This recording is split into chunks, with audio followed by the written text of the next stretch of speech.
Hello, I'm Jonathan Bowman-Perks, and welcome back to this week's Inspiring Leadership podcast. I'm really excited to have a guest who has 25 years of management experience, often at the managing director level, now at senior vice president level.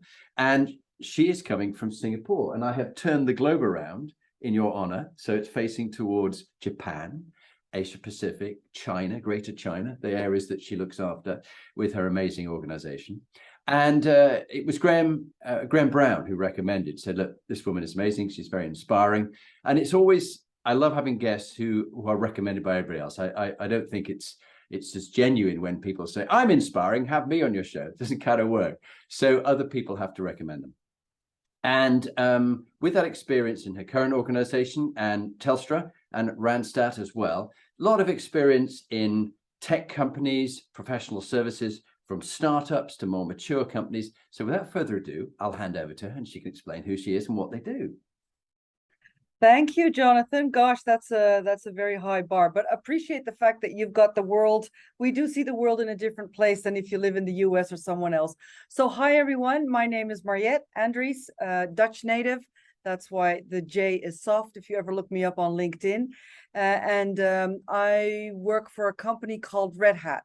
Now, this is the moment, because Jonathan has asked me to explain a little bit about the company that I work for. This is the moment that I thought, why didn't I ever join Unilever? And then I could just say, I work for Unilever and I'm responsible for the healthcare division, because then everyone knows what I'm talking about. But no, so Red Hat is a very interesting company. We are the world's leading, I love going with that, the world's leading provider of enterprise open source software solutions. Now, I'm going to unpack that a little bit because it's not body soap and it's definitely not shampoo. So first of all, what is open source? Open source software is where the source code, see, I'm stumbling over my own words. The source code is designed so that it is publicly accessible. Now, for those of you who've been around a long time, we all grew up with Windows and other things. That was all proprietary software. It was locked behind a key. If anything needed to be changed, you had to pay, et cetera, et cetera. Red Hat started about 30 years ago as an amazing startup. We're not a startup anymore. And we brought the world of open source a little bit more to the world than the rest. And so what do? We deliver operating systems. That's what we started with. And I think most of you of the audience will have probably heard of Linux. That is our claim to fame. So Red Hat Enterprise Linux. And it's the operating system based on that open source where everyone can get access to the code. That we can say it's almost 100% of the Fortune 500 companies use. So that is something that is very important to us. And we help companies on their digital transformation. So we'll might talk a little bit more about that, but that's the world that I'm in. So the challenge is always, how do you explain to your parents or someone else, what do you do? So I have some practice in this. For those of you who've been reading the newspapers, Red Hat was acquired by IBM 3.5 years ago. It was the largest software acquisition in the history, $34 billion for this lovely company that we call Red Hat. So that's us in a short. Fantastic. Well, what a lovely connection as well, because before I was in PricewaterhouseCoopers. I was in IBM. IBM bought PricewaterhouseCoopers, so I relate to that. And then I went to Penna. And so, yeah, I have fond memories of my days in IBM. But I do love this whole idea of open source. And it fits very much with the concept that we have of CQ, collaboration quotient. This idea of people from all over the world collaborating with each other and not being little Englanders or little Dutch people who just keep it all to themselves. But they go, look, here it all is, build on it, develop it. And I think it's a lovely concept, but actually to make it happen, that takes some real skill. So, congratulations to Red Hat for what they've done and what they're doing. Exciting times. No, I love it. So look, it's great to have you on this series. And particularly when we're dealing with very complex businesses, technology, software, hardware, whatever it might be, who are the men and women behind it? And so it's really a little bit, Marjet, about you. So perhaps let's talk about leadership first, because leadership is something you've been involved in, as we've discussed earlier, for 25 years. If I talk about the word inspiring leadership, it has a certain meaning for us in the concepts of it, which we're going to talk about. But when you've worked for an inspiring leader, what is that man or woman? What are they like? What kind of behaviors do you notice in an inspiring leader for you? For me, and gosh, we talk a lot about these, and there's so many podcasts and articles on this that you sometimes like, oh God, here we go again. And it's always the same words about authenticity and things like that. But then if you do ask me the question, it's the first thing that comes to mind. You want someone that is a real person. This might come as something that is a bit funny. So 25 years, right? I see it on my own LinkedIn profile, 25 years. I think it's the vanity of being a lady. I've actually been working for 31 years now. So that kind of tells you my age. But when I started, leaders were like these unapproachable gods. And I think I'm very excited that that has changed.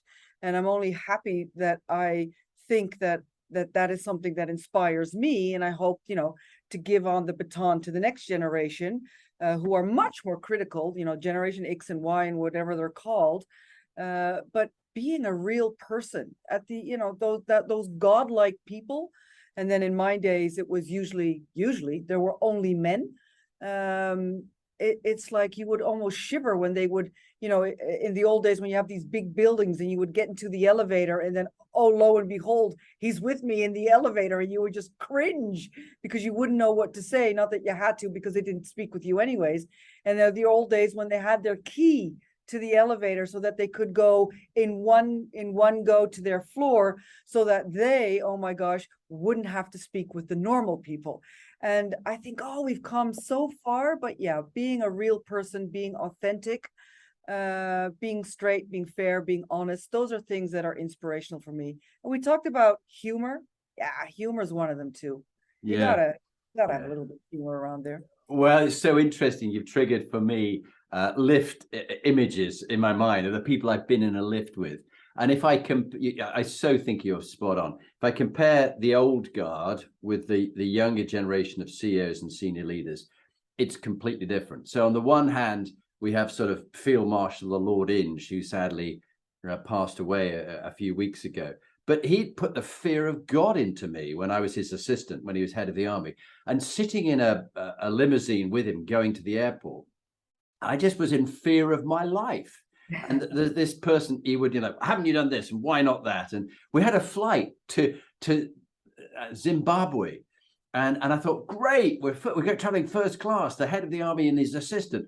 And he would keep me on my toes throughout the flight. I was trying to reach for the champagne glass. Have you done this, Jonathan? Do that. And I was just living. My heart rate was always so high. And just there was no realness, no humanity. There was this mask of command, this fearsome person. And then I compare it to Philippa Snare, who's the senior vice president in Trade Desk, which is she was in Facebook and Microsoft, and she's now in Trade Desk. And she's very much like you. She's very personable. And she said, I'd rather have a hole than an a-hole. In other words, if she's got a really bad person, she'd rather have a gap and wait for someone good rather than get the wrong person. But that kind of frankness, that kind of honesty and openness is great. And also then Matt Oppenheimer, who's the CEO of Remitly. And Matt's the most personal kind of guy. He'll chat to anybody at any level. He's very personable. He talks about his openness, about his vulnerability. That's inspiring leadership for me, not this fearsome, bullying, kind of scary kind of leader. No. So it is, digressing on that. It is interesting, though, that I think in the Western part of the hemisphere, we have moved on from that. But in the Asian world, we still see a lot of that kind of control and command leadership styles. If you look at countries like Japan or China or Korea, and this is where it comes interesting. How does the East meet the West? Because, we like to think of ourselves as globalized leaders, globalized citizens, but yet there is still a lot of difference in what works and what doesn't. So, you know, I don't know if I have the answer right here, because that's probably going to be your question, but do you adapt or do you not adapt? And where do you keep your own leadership style in check? I think that has and still will be my biggest challenge on this journey that I am, you know, working in all these different countries and continents and cultures. Where do you stay true to yourself? But where do you also have to be effective as a leader, right? You can't just, you know, this is me. There is some adaptability or agility that you have to have there. So fascinating. Yeah, you've touched on something very interesting with Xi Jinping and different leaders around the world, whether it's Putin or whoever it might be, or in Saudi Arabia, Mohammed bin Salman.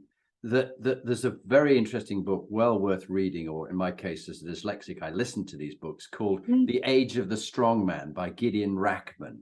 The Age of the Strongman.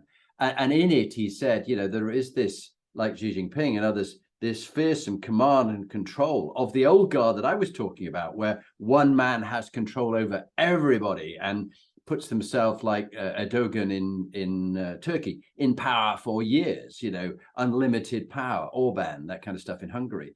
And so I think you're right. It just as we're hoping that there will be more authenticity, more compassion, more gender neutral leadership, we're finding they're getting single strong men to run everything. And it's really a bit of, you know, and then you look at Trump and Boris Johnson. Oh my goodness, you know, what's going on? But so it's a worrying trend in leadership, and that's certainly not inspiring leadership. It's more the bullying male macho leadership. So coming away from that to your life journey, and here you are, just like your Dutch forebears, out in the whole area of China, Japan. You and I were having a good laugh about the Dutch East India Company and the British East India Company. Can't even say that without a drink. And I'm not even drinking, I'm non-alcoholic. But there was such an interest in learning about countries, okay, making profit from trade. We're all doing trade these days. We're in the business of convincing and selling people to buy things. But, you know, you've had a fascinating life from your upbringing in Holland and then all this world travel. Tell us a bit about experiences, a few sort of key experiences in your life and how that shaped you as the leader you are today, Marjet. Yeah, it's a long story, but so please jump in if it becomes a bit too long. But yeah, Dutch, very Dutch. So out there. So I come from a long-standing history of generations that have been abroad. So, you know, growing up, we talked about all the countries in the world. Could be not South Africa, but South America, or it could be Indonesia or India or anything. So at our dinner table, we ate different foods. We had, you know, the world was our oyster. So I grew up as an expat child. I always start with that. I'm a global citizen myself. So it kind of gives you a very different perspective. And what it does, I lived in 3 continents. I worked in 2. You learn at a very young age the power of diversity, but also the complexity of differences. And I think you learn very young the how to balance that. If you're the new kid in the school, on the school ground, you got to adapt. And again, do you adapt by still staying yourself, or do you adapt all the way? Somewhere in the middle is always the best, but it gives you a completely different view of the world and of people and of what makes people tick and what doesn't. So that was my starting ground. So then eventually I did end up back in the Netherlands. I went to university there. I did a master's in economics, which I also never heard myself say so much as when I joined Red Hat, because I'm the only non-engineer and I'm the CEO of the APAC company. So everyone was very surprised, but it just goes to show that having all the knowledge, which is, I think, old-fashioned way of thinking, having all the knowledge is not what you need when you're a CEO. But anyway, that's a bit of a sidestep. So having lived abroad, then coming back to the Netherlands for my education, I started my working career And actually, if you look at my working career, it had like 4 phases that I went through. I wasn't the natural born leader or the natural born person that you would see now. I was a bit shy. I was a bit timid. I struggled finding my voice. So when I coach young people, and it could be different backgrounds, could be different genders, I always say the first thing that you not got to do is you got to find your voice. And finding your voice is one thing, and that also means, what are you good at? Some people are born to be a marketeer, some people are born to be sales, but if you don't know, and not a lot of you got to find it, and then you got to know how to use it going forward.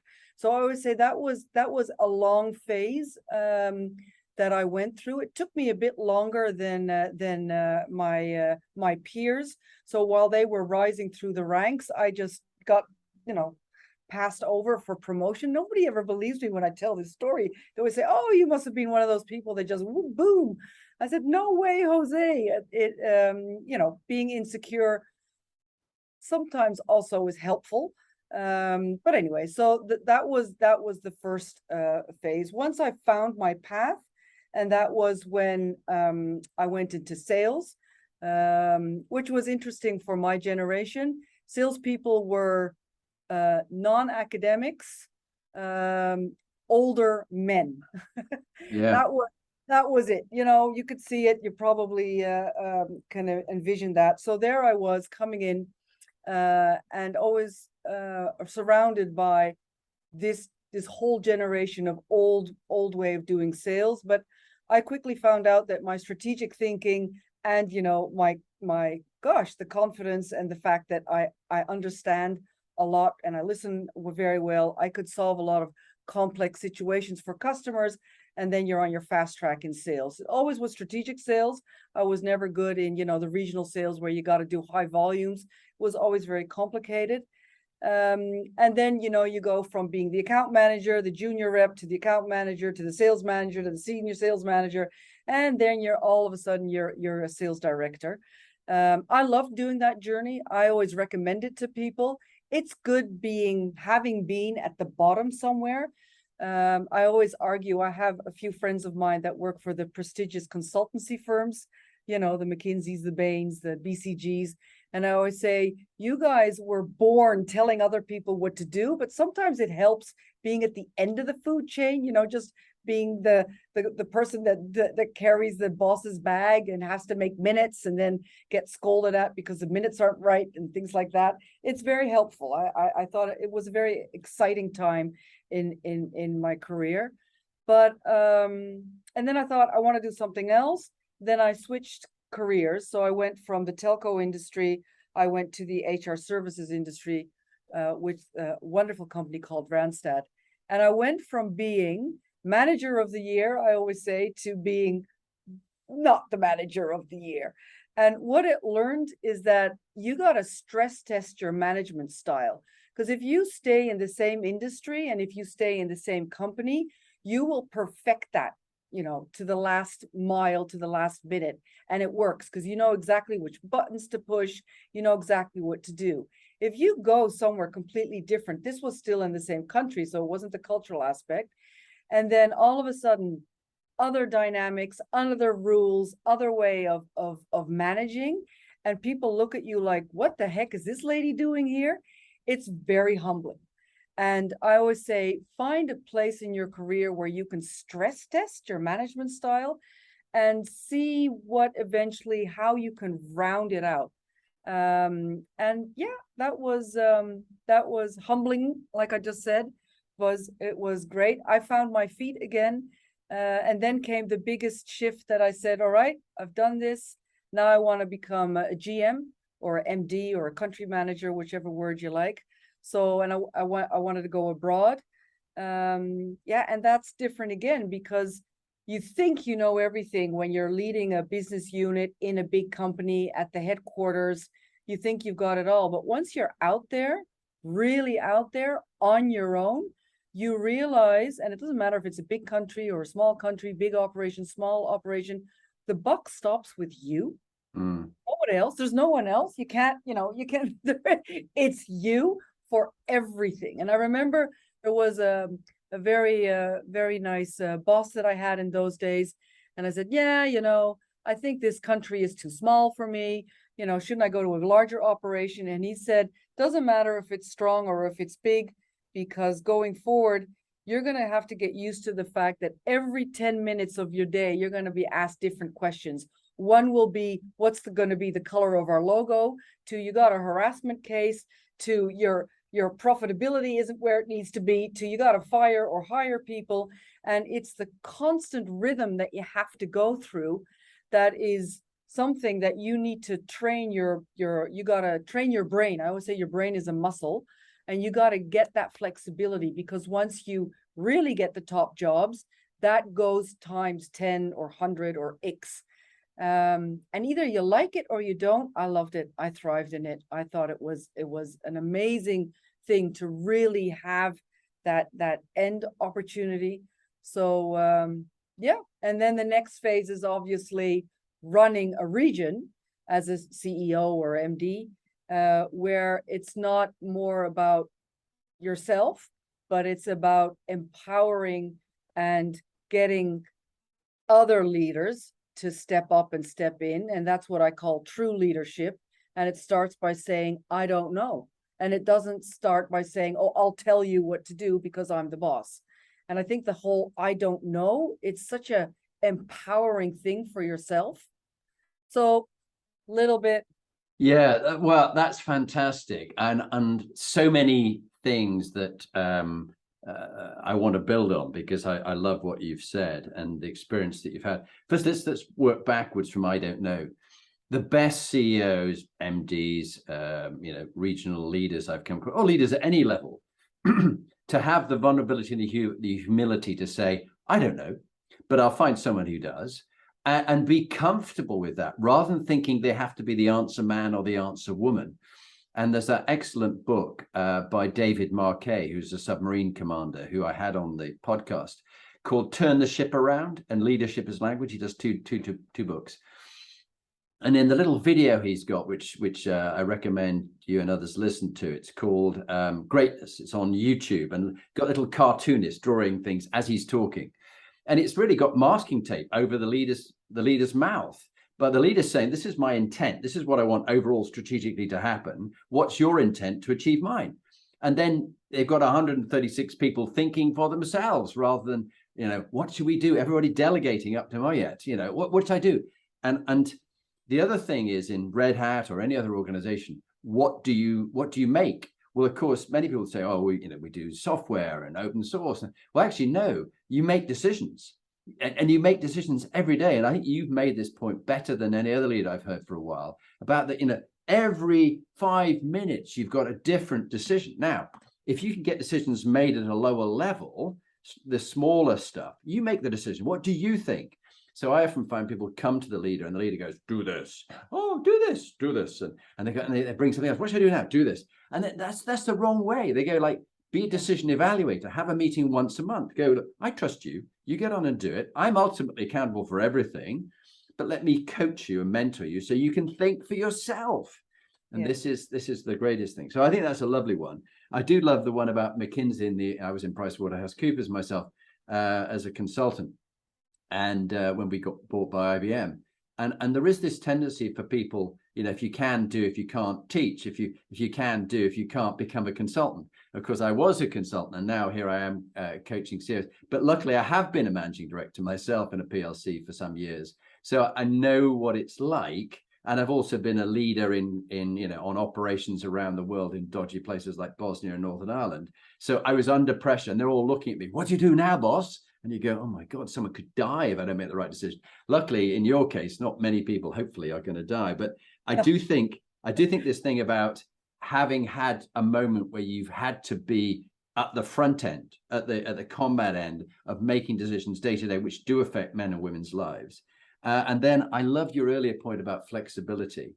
I think this thing, as you moved around, it is fascinating, the travels you had around the world and the conversations you had at the table, which allowed you to respect diversity and inclusion and different perspectives, just even like spinning the globe and looking at something from a different angle, which people often do.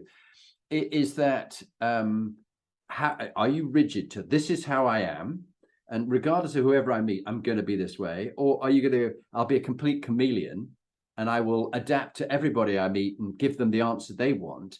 And I think you're right. It's somewhere in the middle where you have very clear true north of your values, or as a friend in Argentina said, we don't have true, we have the Southern Cross, we don't have the following your true North Star. But you have a clear idea of what you will do and what you won't do. As Oscar Wilde said, a lady or a gentleman is someone who knows what they will do as well as what they won't do.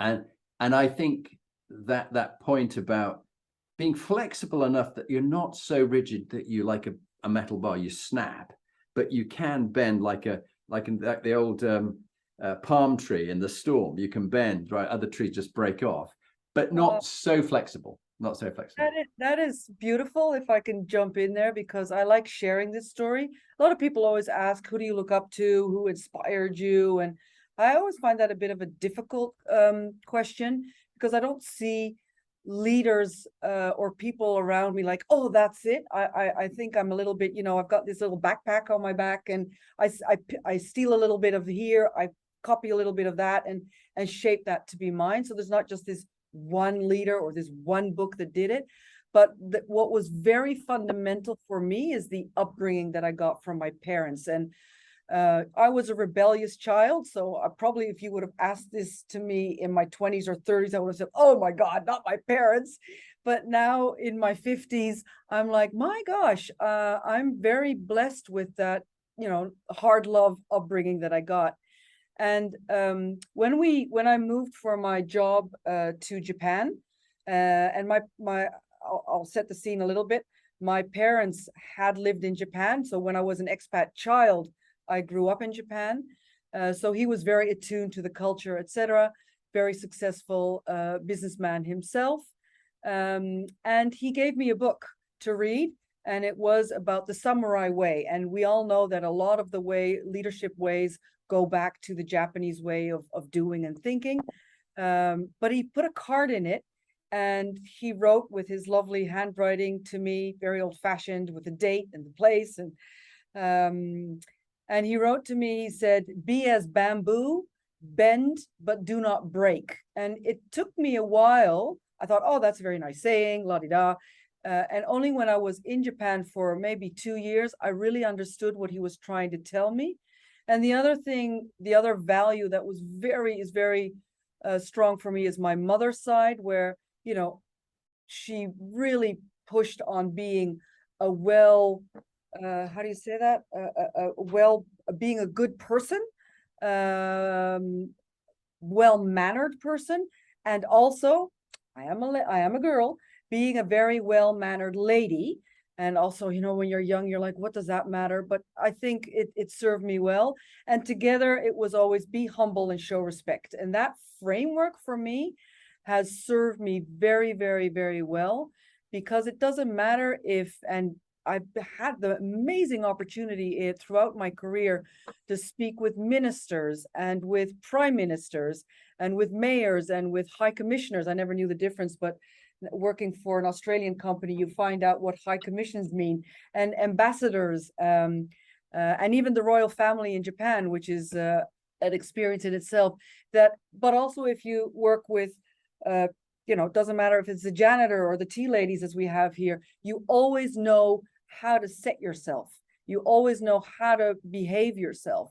And it's something that you don't ever have to work about. And it served me well, because going back to where I started off, being personable is so important. It's your brand is who you are. And I know it sounds stupid to call it a brand, but at the end of the day, we're all a brand. And I've seen so many CEOs that are off brand. They give this amazing speech and it's all about people, and then they go off stage and then they're that control and command. People get nervous when you're not on brand. You could, I'd rather say be the control and command person 24/7, then at least people know what to expect and it will work. But this whole, oh, I'm trying to be authentic now, it's not working. But anyway, that's no, it's what you've just said is supremely important. and it's triggered in me. Beers, bamboo, bend, don't break. Love that one. And humble and show respect. I think particularly of a couple of people when I was a managing director that I actually removed from the organization, and they couldn't understand it. And I said, again, there are a number of examples of why it was not a right fit. And I wanted them to find their happiness elsewhere. Okay, because it wasn't the right fit in my team. And one of the things I said, the way you are with the lady on reception versus how you are with the CEO when you meet them tells me a lot. You know, I can't hear what you're saying because of the way you're behaving. Yeah. And the fact that they were just horrible to the lady on the front desk who had, they thought, no influence on their career at all and their chance of promotion and more money. But the CEO was very important to them. So there was lots of sucking up going on. I just said that's so inauthentic. In an organization where we are coaches to CEOs and leaders, we've got to role model it ourselves. And I've made many mistakes, constantly learning, iterating, as you say, improve, and learning from other people. And I do love the idea of what you learned from your parents. I use this analogy here, if I bring a little prop on, of a map here, and the compass of your values with your true north, your magnetic north, that your parents gave you a map. And they said, this is our values. This is how we are in a Dutch family and the way we treat other people from different nations, and we're respectful of them and we learn from them and their culture. And that served you very well for many years, but yet you've added things to the map which weren't there before. And some of it's out of date and you have to change it. So I think some people take the map and they go, this is the truth. And I am Hindu, or I am, Christian. So this is the way. But, there's other things on there too. You mean there's other people with different values? And I think personalizing your map and making it relevant and timely for the world you're in at the time you're in, but yet still having those values that you were brought up with. So you're not just going anywhere with any values like Trump and Boris, but you actually can be trusted to be one thing on stage, as you were saying, and when you go into the back, the way, and this is where someone like General the Lord Danner was so like that, how he was with people up front and how he was talking to more junior people. They loved him and they'd follow him anywhere, and still do, because he was very authentic. Hey, look, this is a great conversation. We're certainly not going according to any plan, but it's just great because you've got some real life examples. Let's go on to the next one. Happiest moments, proudest moment maybe, and a darkest moment, and briefly work on those and personal life. Oh gosh, yeah, that's the tough one, right? Happiest moments. I'm happy when I'm with my husband, when I'm with my friends. I'm not somebody that has like 1,000 friends or 100. I've got five best girlfriends. We have a very small family, so I'm very close to that. When I can just enjoy what I'm doing. So those are my happiest moments. I love being in nature. I'm not a sporty type at all, which is also weird. All these execs that they run in the morning and they do meditation, and I don't do anything. It's not good for the calories, but okay, I've given up on that. So just having time to reflect and be close with people that are fun to be with, that respect me, I respect them, and that we have some fun together. Those are my happiest moments. Happiest moments work-wise. Gosh, it's been a bumpy ride. It's been an interesting ride. I think I'm happy when I achieve the goals. I'm also very ambitious. Otherwise, you wouldn't, probably be where you are. I always want to win. But I always want to win with people smiling, right? So I always say, when do you think you won? It's not when I hit the EBITDA or the target, which obviously you have to do. I work for an American company. There's no getting away from that. But I'm only happy if we do it and we've had fun together. If everyone's just, like this was horrendous, that's no fun for me. So I guess those are happy moments. Mm-hmm. The darkest? Sorry? And the darkest? Oh, the darkest. I don't like going there, but okay, here you go. I promised you I would. The darkest moments, I'll mention two, because they have shaped me. That's the nice thing about, or the weird thing about, the Homo sapiens as a species. We become better people through the dark sides. I always think, why is that such a flaw? I mean, why aren't we just beautiful people if we don't have to go through the dark side? But we do. It makes you a better person. The first one, it's a long time ago. And unfortunately, Sheryl Sandberg with her book, Lean In, hadn't been written yet. So I guess my first marriage was not a very successful one. I hadn't read the book that it would be good to have someone next to you that will lean in. And I don't think my ex read the book that it would be helpful for him to lean in. So that didn't work out. Okay, so it is what it is. You move on. I think a more darker period for me was the fact that I spent 10 years in and out of hospitals trying to have children. It is what it is. The doctors couldn't solve it, so there you are. And it does, you know, I always say, hey, you don't talk to me about resilience. You got to be resilient if you go through that. I think everyone who has to work through something that has to do with your personal health is a challenge. But the more complicated thing about that was, besides the disappointment, that you got to be pretty agile and flexible to restructure your life. I was born and raised in, you know, 4 kids, a house, the Volvo. That was my idea of life.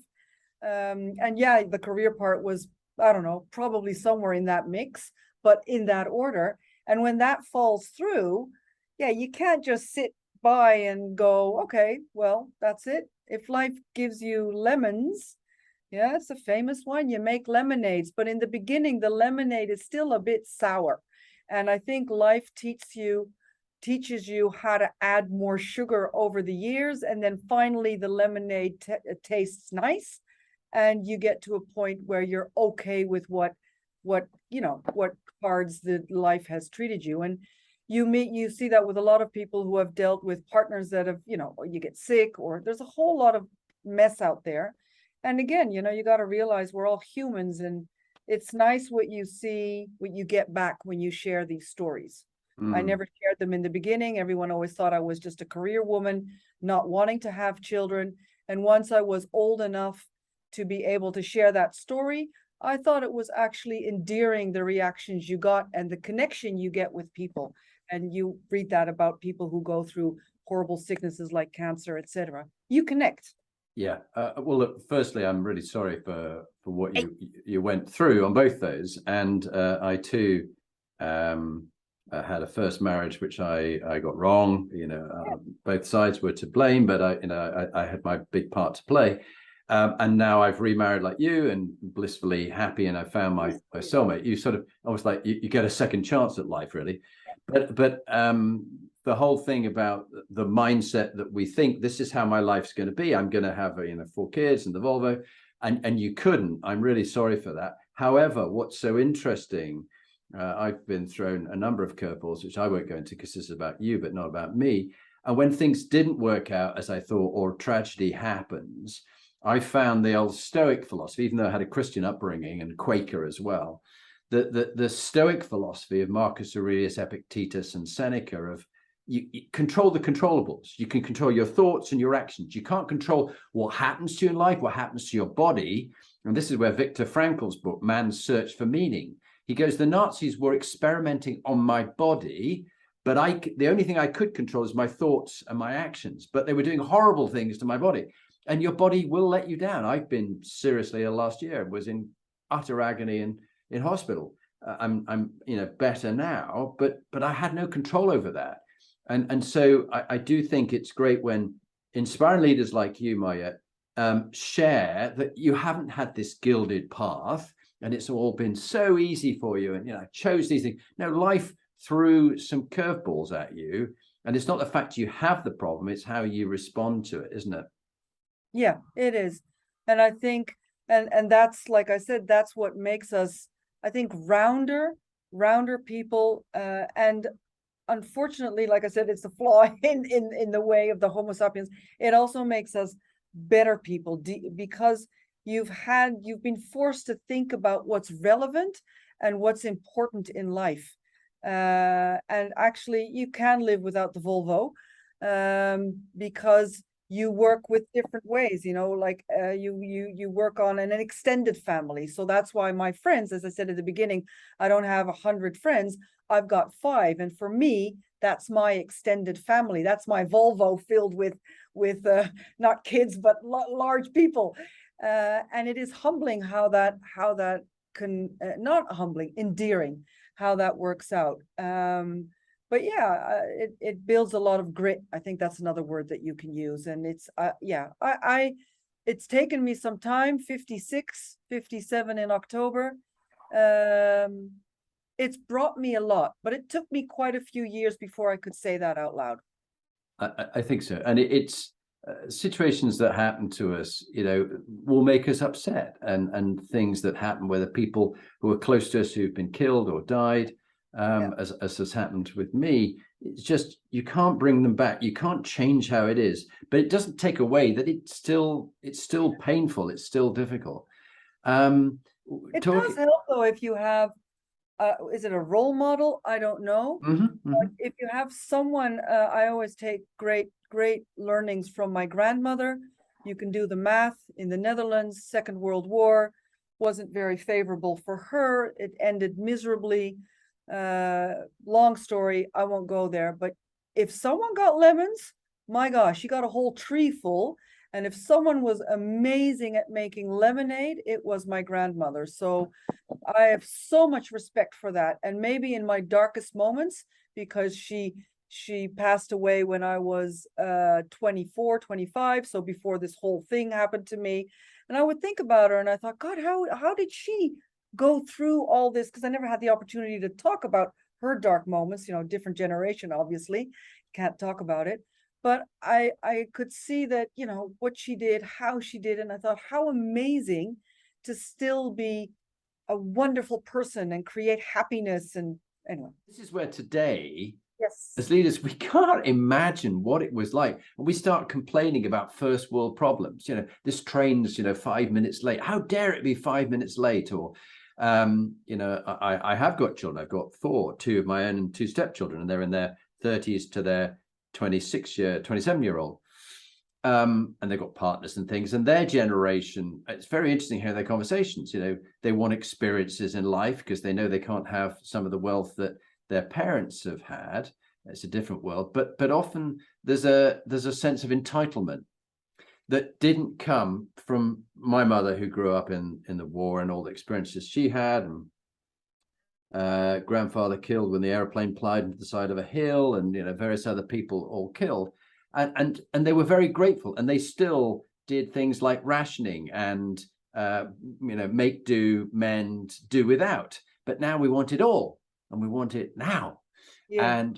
And I think that story was just so harrowing, and just so, but also inspiring, that she found a way through, and lots of lessons for you and role model for you.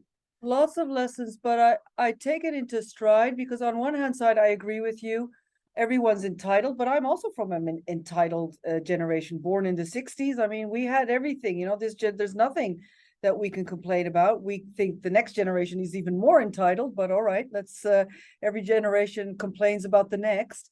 But I do sometimes get cross when, and we see that, we were talking about that, when cultures mix, right? So Western culture comes to Asia or comes to Eastern Europe and is annoyed with the way Eastern Europeans do their job. I worked in Czech Republic. I was responsible for Eastern Europe, so it was a fascinating time. And I would sometimes say, but everyone that is 40 years and older grew up in the communism. So how can you expect a person that has had that upbringing and that schooling and that way of working to all of a sudden has the same flexibility as a Western leader? You're making an unfair comparison. I can get very passionate about that, and that's a nice way of saying it. And it's the same when you speak to people here that grew up in Vietnam. That's not so long ago. I'm older. You will remember the Vietnam War. If you go through different things, you cannot be held to the same bar.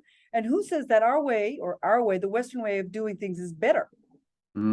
says that that is better. But you do have to have compassion for other ways of thinking, especially if you take the effort of looking into people's history, and sometimes a country's history will help. So I always say, go read a book about the country that you've just moved to instead of just having your gin and tonics and enjoying the palm trees, because you're not being realistic and you're not being fair.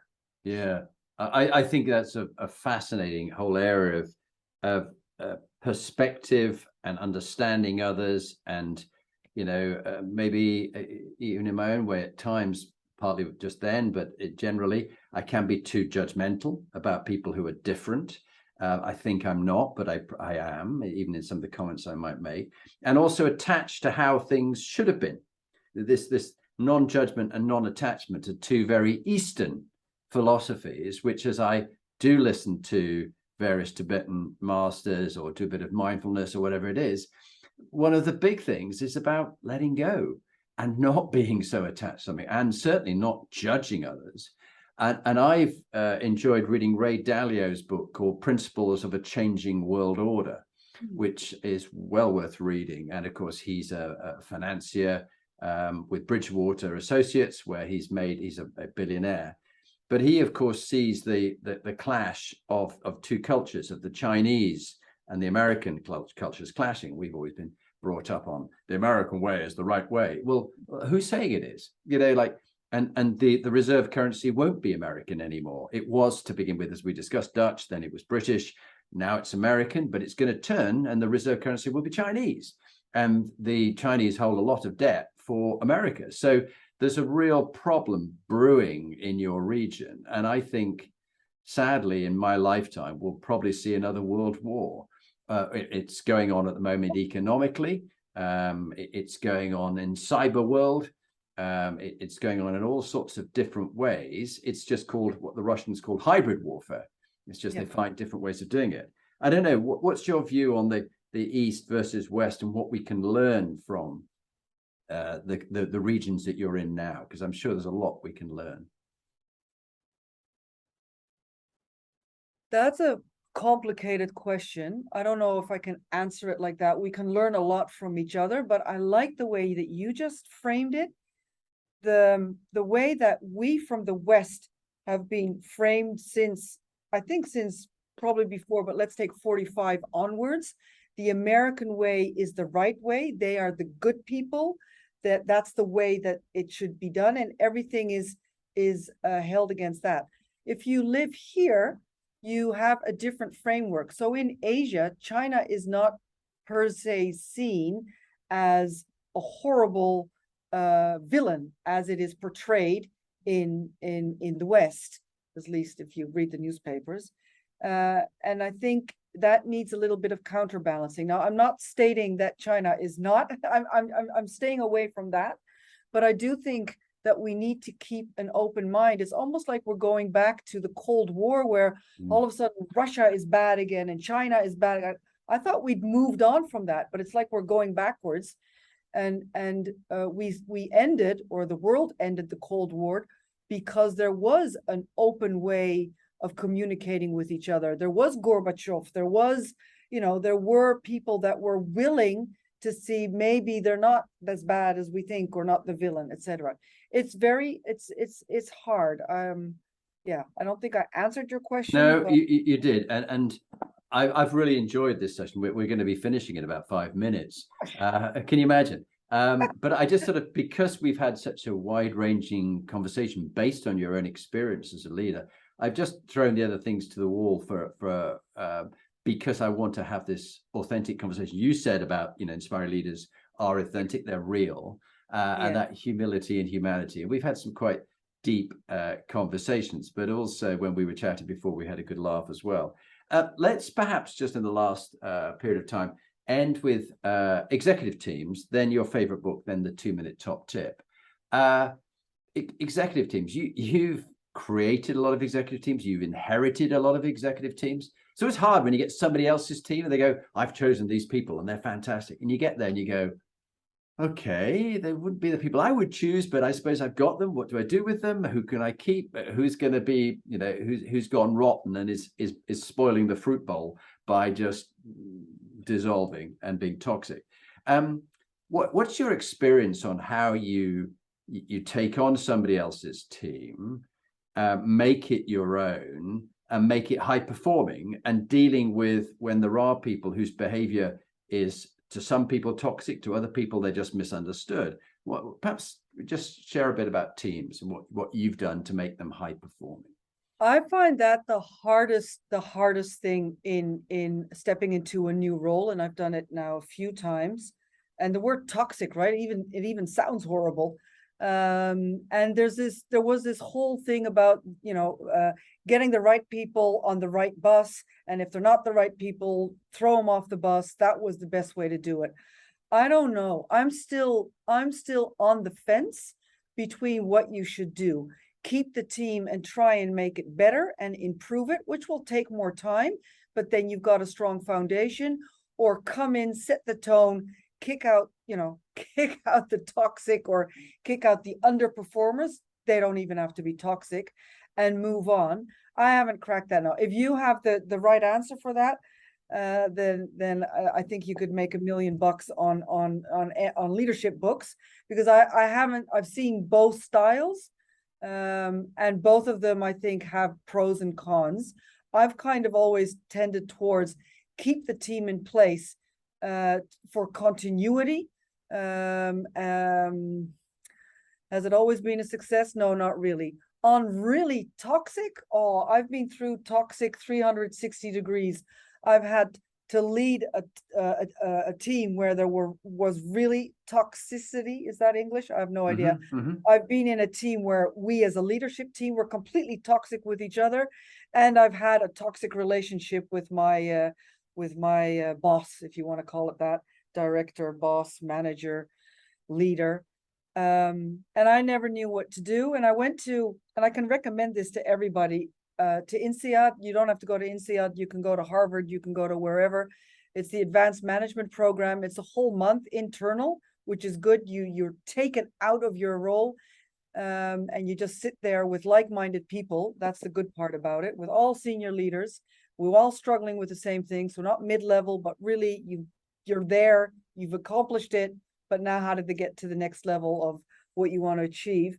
And then you get a coach, and the coach said to me, get out. If you are in a toxic environment and you can't do anything about it, get out. And I thought that was horrendous. I said, but that means I need to leave the company and she said, yeah, but you're going to have to get out. It was the wisest thing she said to me, because there's no way you're going to solve it. Then again, if you're the leader and you've got the toxic situation, probably also get rid of the toxic thing, people. Yeah. It's not fun to do, but you're never going to solve it. No, and I think very insightful comments, both on the balance of the continuity. There is great healthiness about bringing people up through your organization, promoting them into roles, rather than always bringing out externals. But there is also time when you need fresh blood, and you need new ideas, and you need, an organization's always had the same people, like Unilever, who they bring up from the bottom, or the British Army. We were always trained from, second lieutenant all the way up to be a general. So it's hard to parachute someone in as a colonel who's never had that kind of experience. So there's certain things where it wouldn't work.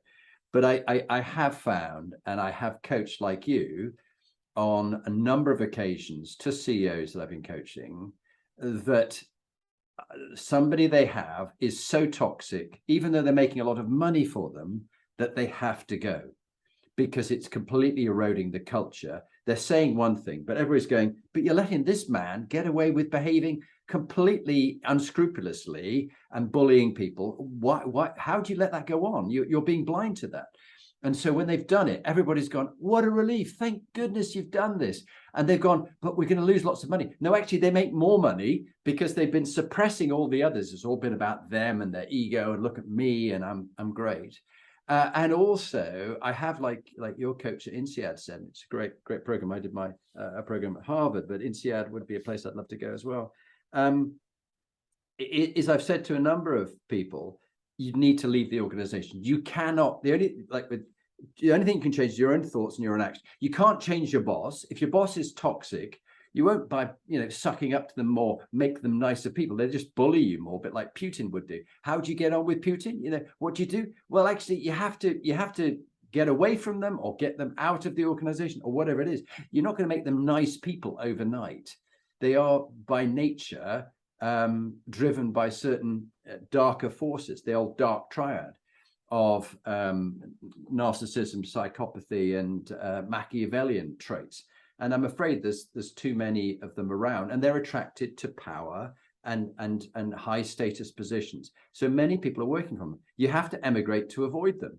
Literally, don't stay there. It's really unhealthy. And I worked for somebody who was very powerful, very influential, but also toxic, and it took its toll on me. I did a year, but thank God that was all I had to do. But looking back, it was a survival thing, and so I think you're spot on there. Your favorite book on leadership would be an interesting one. What would you pick on that? Yeah, I'm going to put on my glasses because I don't want to say the title wrong. I'm going to pick two, if you don't mind. Yeah, please do. I cannot stay away working for Red Hat.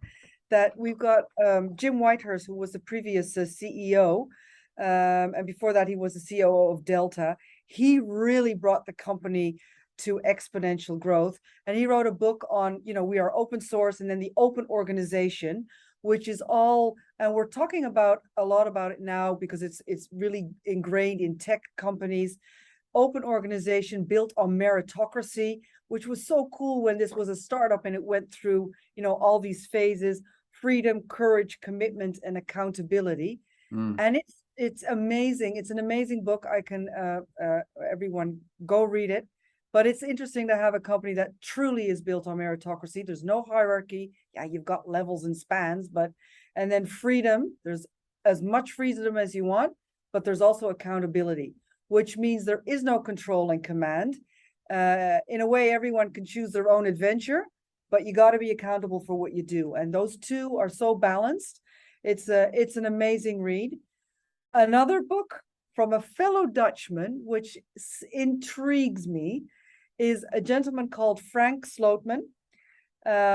It's called Amp It Up, and it is all about leading for hypergrowth. So what is this gentleman famous for? He was the CEO of Data Domain. A lot of people won't know it. It was bought by EMC, later Dell. He did the big growth of ServiceNow. And he did the largest IPO in software business of a company called Snowflake, which got a lot of news. And he left the Netherlands when he was 25 and then went to the US. So what I liked reading about it was he's got this Dutch directness, and then it is literally amplified because he added the American big, dream big, be bold. And the combination is almost lethal, but, he's got great success. And it is all about raising the bar, raising your standards. How do you literally bring a company that is small into hypergrowth? And we're talking 40-50% growth, which if you come from, older companies, brick and mortar, you've never even heard of that, but it does exist. And there are things I disagree with. There are things I agree with. We could probably spend a whole podcast on that, but it is the book now being read by everyone in tech. It's fascinating. That is, well, as I work with a lot of tech companies, I will be passing on to the other CEOs your recommendation. So Amp It Up and the Open Organization, was I right in hearing that? Correct. Yeah, great. Well, I've highlighted them, I've written them down, and I will, as a dyslexic, I'll be hopefully listening to them if they've got an audible version of that. Yeah, they do. The Amp It Up has an audio one. Yeah, well, I'll be listening to that in the next couple of weeks. Thank you. So would you end with your 2-minute top leadership tip? And as this is a standalone in its own right, just introduce yourself, say the role you have and the organization you work for, and then give us your top tip. So over to you. All right. Hi, my name is Marjet Andriesse. I am leading the APAC region for Red Hat, and these are my top tips. And there's always 3, because you always need 3. So what do CEOs need? They need to be adaptive. So never stop learning, adapt in the present, and evolve for the future. They need to be relational. Leaders develop good leaders, not good followers. I think that is also something that is very important. And the last one that is, I think, the most important one, because the other ones, other people have said, self-awareness.